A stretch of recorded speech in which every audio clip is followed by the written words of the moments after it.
নেতৃত্বে বাংলাদেশ আওয়ামী যুবলীগ সারা বাংলাদেশে গঠন হয়েছিল। আজও সেই যুবলীগ দুর্বার গতিতে গিয়ে চলছে। আজ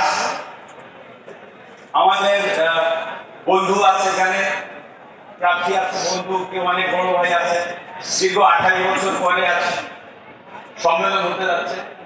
হয়তোবা দুইজন হয়তো আজকে এই সম্মেলনের মধ্যে দিয়ে বের হয়ে আসবে, কিন্তু আমি যতটুকু জানি যে প্রার্থী প্রায় 20 জন বা আরো বেশি আছে। বিশ্বাস করি যে দুইজন নেতৃত্ব আমাদের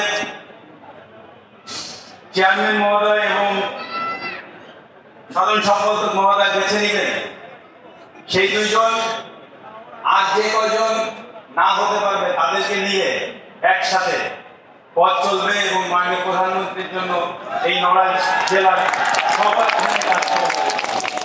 এবং সেটা অনুরোধ করব, যারা হতে পারবে না তাদেরও দায়িত্ব আছে, যে দুজন নেতৃত্বে আসবেন তাদেরকেও সহযোগিতা করা। আমি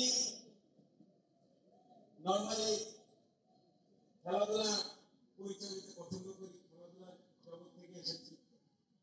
আমার খেলাধুলার পেছনে আমি মনে করি আমার শ্রম আছে। আমি অনেক সময় এখানে পার করেছি। ছোটবেলা থেকে আমি খেলোয়াড় হওয়ার জন্য যা কিছু সব করেছি।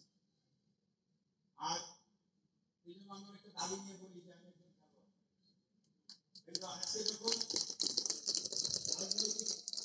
রাজনৈতিক প্ল্যাটফর্মে আমি বক্তব্য দিতে চাই, তখন আমি মনে করি যে আমার এই জায়গায় আসার পেছনে একজনই